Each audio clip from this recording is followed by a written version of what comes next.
बिस्मिल्लाहिर्रहमानिर्रहीम। अस्सलाम वालेकुम। कैसे हैं आप सब। आज हम अपने किचन में बना रहे हैं चपली कबाब, पिशावरी चपली कबाब की असल रेसिपी। इसका असल तरीका क्या है पिशावरी चपली कबाब बनाने का, तमाम की तमाम बातें आज आपको मेरी इस वीडियो में मिलेंगी कि पिशावरी चपली कबाब बनाने का असल तरीका क्या है, असल जायका इसमें कैसे आएगा। आइए हम इस वीडियो को, इस रेसिपी को बनाना शुरू करते हैं और आपसे शेयर करते हैं कि पिशावरी चपली कबाब को हम आसानी घर पर खुद किस तरह से बना सकते हैं। बिस्मिल्लाहिर्रहमानिर्रहीम। यहाँ पर मैंने जी बीफ ले लिया है। इसको अच्छी तरह से धोकर छन्नी में डाल के गोश्त को पहले मैंने रख दिया था। उसके बाद अपने घर में जो चॉपर मशीन है उसमें डाल के 3 से 4 बार हमने इसे बाहर निकाल के बारीक इसका कीमा कर लिया है। फ्रेश अदरक लहसुन पेस्ट जाएगा 1.5 टेबल स्पून। साथ ही साथ इसमें एक अदद बड़े साइज़ का हमने टमाटर ले लिया जिसके बीज निकाल के बारीक बारीक कटिंग कर ली है। चिली फ्लेक्स जाएगी अपने टेस्ट के हिसाब से 1 टेबल स्पून। साथ ही साथ गरम मसाला पाउडर जाएगा 1/2 टेबल स्पून से थोड़ा ज़्यादा। धनिया पाउडर जाएगा इसमें 1 टेबल स्पून। यहाँ पर जी हम अनारदाना डालेंगे इसमें, लेकिन अनारदाना साबित नहीं डालेंगे, ग्राइंड करके डालेंगे। अजवाइन जाएगी इसमें 1 टीस्पून। और साथ इसमें हमने 2 अदद बड़े साइज़ के प्याज चॉप करके रखे हुए थे। अब इनका सबसे पहले हम पानी निकालेंगे। पानी आपने इनका कीमे के अंदर नहीं डालना, वरना आपके जो चपली कबाब है वो टूट जाएंगे और ख़राब हो जाएंगे। या हम इन प्याज का अच्छी तरह से पानी निकाल लेंगे अपने हाथों की मदद से या मलमल के किसी कपड़े की मदद से। यहाँ देखिए पानी सारा हमने निकाल दिया है, प्याज सारे खुश्क हो चुके हैं। इन्हें अब हम चपली कबाब के अंदर डाल देंगे।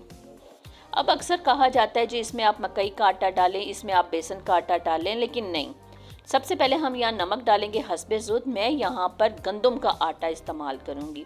अमूमन ये होता है जब हम चपली कबाब बनाते हैं तो हमें मार्केट से कभी इस तरह हो जाता है कि हमें मकई का आटा नहीं मिलता, तो आप यकीन जानिए गंदम का आटा हर घर में मौजूद होता है।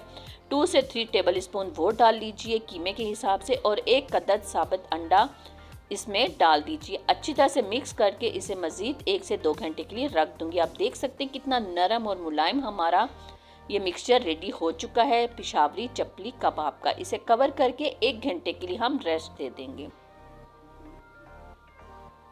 1 घंटे के बाद मैं आपको दिखाती हूँ। यहाँ देखिए अल्हम्दुलिल्लाह से 1 घंटा हो चुका है इस कीमे को रेस्ट दिए हुए। अब हम यहाँ पर जितने फैमिली मेम्बर्स हैं उस हिसाब से इनके बॉल्स बना के सबसे पहले रख लेंगे, और उसके बाद बहुत सी आसान तरीका आज मैं आपसे शेयर करने वाली हूँ। यहाँ देखिए मैंने एक सिल्वर स्टील की प्लेट छोटी सी ले ली है। इसमें नीचे हम हल्का सा पानी लगाएंगे, अपने हाथों पे पानी लगाएंगे, और जो बाउल्स हमने छोटे छोटे कीमे के बना के रखे हुए इसकी प्लेट के अंदर डाल के आहिस्ता आहिस्ता इसको प्रेस करते जाएंगे और अपने हाथों पर आपने पानी लगाते जाना है। बहुत ही आसान तरीका है। अगर आप हाथों पर इस तरह से इस कीमे को नहीं बेल सकते तो आप मेरी तरह प्लेट का इस्तेमाल कर लीजिए, जो कि बहुत ही आसान तरीका है। यहाँ एक पैन हमने ले लिया है जी, कुकिंग ऑयल उसके अंदर गर्म हो चुका है। चूल्हे की फ्लेम को मीडियम टू स्लो रखा हुआ है और चपली कबाब को इसके अंदर डाल दिया है फ्राई होने के लिए। बहुत ही टेस्टी, बहुत ही ज़बरदस्त। और अभी हमने सिर्फ फ्राई पैन के अंदर चपली कबाब को डाला ही है, एक साइड से फ्राई। कितनी ज़बरदस्त भीनी भीनी खुशबू हमारे पूरे किचन से आना शुरू हो चुकी है। दोनों साइड को हम अच्छी तरह से पकाएंगे। आप चाहें तो इसको और मज़ीद बड़ा कर सकते हैं। लीजिए हमारा एक पिशावरी चपली कबाब तो रेडी हो चुका है। इसी तरह से हम तमाम पिशावरी चपली कबाब्स को रेडी करेंगे।